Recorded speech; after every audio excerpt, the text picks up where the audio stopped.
और शुरुआत इस वक्त की बड़ी खबर से करेंगे। बहराइच में राम गोपाल हत्या मामले में पोस्टमार्टम रिपोर्ट से बड़ा खुलासा हुआ है और खुलासा ये हुआ है कि राम गोपाल के शरीर में गोलियों के छर्रों के निशान हैं, पैर में चोट और आंख पर गंभीर चोट के निशान हैं, ज्यादा खून बहने से मौत हुई है। पोस्टमार्टम रिपोर्ट से यह स्पष्ट होता है कि खून ज्यादा बह गया था, इसलिए राम गोपाल की मौत हुई और साथ ही पैर में चोट, आंख पर गंभीर चोट के निशान की बात पोस्टमार्टम में कही गई है। शरीर पर गोलियों के छर्रे के निशान भी मिले हैं। पोस्टमार्टम रिपोर्ट से यह खुलासा हुआ है। ये बड़ी खबर इस वक्त आपको हम बता रहे हैं क्योंकि इससे पहले पुलिस की तरफ से यह बयान आया था। पुलिस ने कहा किसी भी तरह की क्रूरता, बर्बरता नहीं हुई है, गोली लगने से राम गोपाल मिश्रा की मौत हुई है। लेकिन पोस्टमार्टम रिपोर्ट आने के बाद अब कई सवाल खड़े हो रहे हैं। सवाल ये खड़ा हो रहा है कि पुलिस बिना रिपोर्ट देखे क्या ये दावा कर रही थी कि राम गोपाल के साथ कोई बर्बरता नहीं हुई, क्योंकि पोस्टमार्टम रिपोर्ट जो इस वक्त हम आपको बता रहे हैं उसमें तो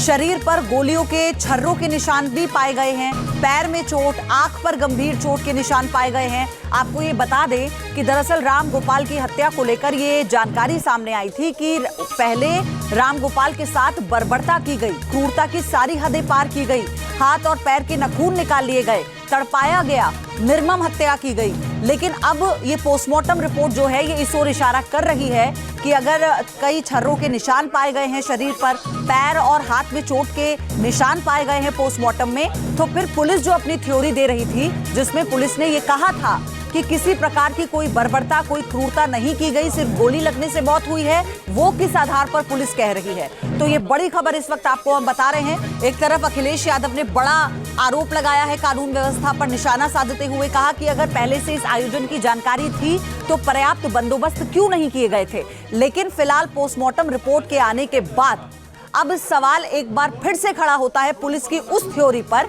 जिस पर पुलिस ने इस बात से इनकार किया है कि रामगोपाल के साथ किसी भी प्रकार की कोई बर्बरता की गई थी। ये बड़ी खबर इस वक्त आपको हम बता रहे हैं। बहराइच हिंसा से जुड़ी बड़ी जानकारी इस वक्त न्यूज नेशन के पास, ये एक्सक्लूसिव जानकारी है। इस वक्त आप जो स्क्रीन पर देख रहे हैं, हम आपको बता दें पोस्टमार्टम रिपोर्ट आने के बाद जो बताया गया कि कैसे हाथ में, पैरों पर चोट के निशान हैं और साथ ही शरीर पर गोलियों के छर्रों के निशान भी पाए गए हैं। अविनाश मेरे सहयोगी इस वक्त हमारे साथ जुड़ चुके हैं। अविनाश, दो बातें अब इस रिपोर्ट के आने के बाद पुलिस की वो थ्योरी जिस पर पुलिस ये कहती है किसी प्रकार की बर्बरता नहीं की गई, अपने आप सवाल खड़े करती है।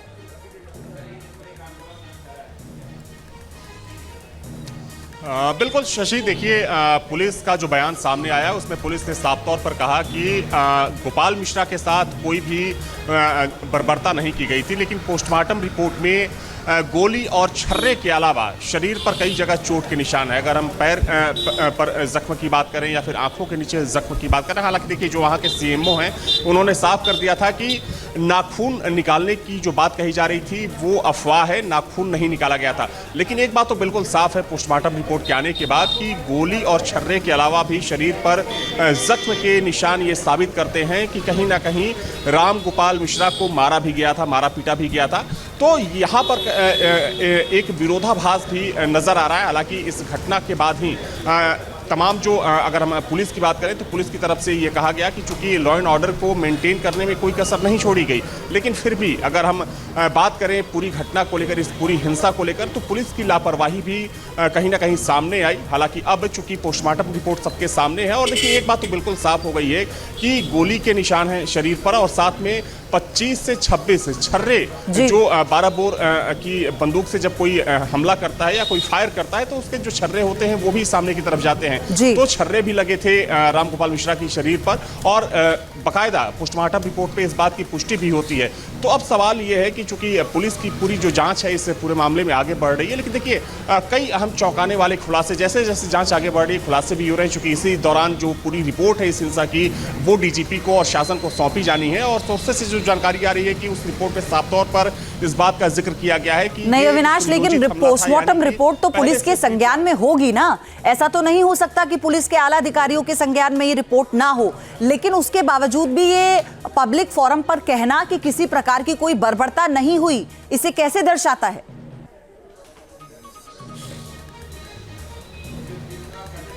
देखिए शशि, यही विरोधाभास है कि एक तरफ पोस्टमार्टम रिपोर्ट में, और यही एक सबसे बड़ा सवाल है कि बिना पोस्टमार्टम रिपोर्ट देखे क्या कोई पुलिस अधिकारी कोई ऐसा बयान दे सकता है, क्योंकि साफ तौर पर जो पोस्टमार्टम रिपोर्ट है उसमें इस बात का जिक्र है कि गोली के साथ साथ छर्रे के निशान तो हैं ही, साथ में शरीर पर कई जगह चोट के निशान है, जिसमें पैर का जिक्र किया गया है, आंख के नीचे चोट के निशान का जिक्र किया गया है। हालांकि कुछ लोग ये बोल रहे हैं कि हो सकता है कि जब रामगोपाल मिश्रा को गोली मार दी गई थी और उसके बाद जब सीढ़ी से रामगोपाल मिश्रा की डेड बॉडी को वहां से खींच कर ले जाया जा रहा था तो उस दौरान चोट के निशान लग गए हों, लेकिन ये सिर्फ कयास हो सकता है, क्योंकि देखिए जो पीड़ित पक्ष है और जो प्रत्यक्षदर्शी वहां पर मौजूद थे, चूंकि हम लोग भी घटना के बाद वहां पर पहुंचे थे, प्रत्यक्षदर्शियों ने साफ तौर पर कहा कि बहुत ही क्रूरता के साथ पहले पथराव किया गया और उसके बाद जब उसका विरोध किया गया तो हमला किया गया। हालांकि देखिए चूंकि जो पूरी जांच रिपोर्ट जब सामने आ जाएगी, जैसा कि मैंने पहले कहा कि डीजीपी को पूरी जांच रिपोर्ट सौंपी जानी है, तो कह सकते हैं इसके जो पूरे तथ्य होंगे लेकिन वो सामने होंगे। लेकिन जो पीड़ित पक्ष है, जो पीड़ित परिवार है, उसका साफ आरोप है कि गोली मारने से पहले भी कहीं ना कहीं और गोली मारने के बाद भी बर्बरता की गई थी रामगोपाल मिश्रा की डेड बॉडी के साथ। हालांकि पुलिस इसे सिरे से खारिज कर रही है और चूंकि कल सीएमओ ने कहा कि नाखून नहीं निकाला गया, लेकिन एक बात तो बिल्कुल साफ हो जाती है कि गोली के निशान के अलावा भी शरीर पर कई जगह जख्म के निशान है। हो सकता है कि धारदार हथियार या फिर किसी और चीज का इस्तेमाल किया गया। ठीक है अविनाश, ये तो इसका एक पहलू हो गया, लेकिन एक दूसरा पहलू भी है जिसे नकार नहीं सकते, भले ही वो अखिलेश यादव कह रहे हो। उन्होंने कहा कि अगर शासन प्रशासन को पहले से इस बारे में जानकारी थी कि इतना बड़ा आयोजन होने जा रहा है तो फिर क्यों ना पर्याप्त इंतजामात क्यों नहीं किए गए। तो क्या ये भी एक सवाल हो सकता है प्रशासन के खिलाफ? आप तो ग्राउंड जीरो पर थे। बिल्कुल, देखिए सवाल उठना लाजमी भी है, क्योंकि आपको याद होगा कि जब त्योहारी सीजन शुरू हो रहा था तो उससे पहले मुख्यमंत्री ने भी एक बैठक बुलाई थी और उस बैठक में सभी जिलों के, ना सिर्फ बहराइच बल्कि प्रदेश के सभी जिलों के जो जिलाधिकारी थे, पुलिस अधिकारी थे, वो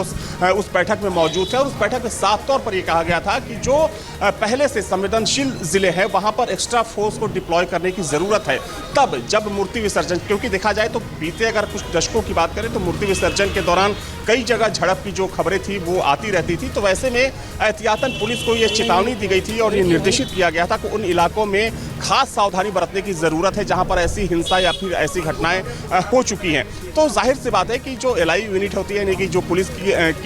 पुलिस का जो इंटेलिजेंस होता है, उसको पहले से ये सूचित करना होता है, उसका ये काम होता है कि फला जगह पर मूर्ति विसर्जन के लिए जुलूस निकलने वाला है और वहां पर एक्स्ट्रा फोर्स की जरूरत होती है। और जहां तक सवाल महाराजगंज, जहां से चूंकि एक खास समुदाय बाहुल्य का पूरा वो इलाका माना जाता है, तो निश्चित तौर पर जो विपक्ष की तरफ से सवाल उठाए जा रहे हैं, हालांकि देखिए एक्स्ट्रा फोर्स आपने उपलब्ध नहीं कराई, आपको पहले से ये जानकारी थी कि बड़ा आयोजन होने जा रहा है, उसके बाद जब इतनी बड़ी घटना हो गई तो आप बिना पोस्टमार्टम रिपोर्ट देखे आप इतनी बड़ी बात कह देते हैं, तो पुलिस प्रशासन और जो अधिकारी हैं उनके रवैये पर भी तो सवाल उठना लाजमी है ना अविनाश। आपका धन्यवाद अविनाश, आपसे और जानकारी मैं लेती रहूंगी। न्यूज नेशन अब व्हाट्सएप पर खबरों की ताजा अपडेट के लिए न्यूज नेशन के इस क्यूआर कोड को स्कैन करें।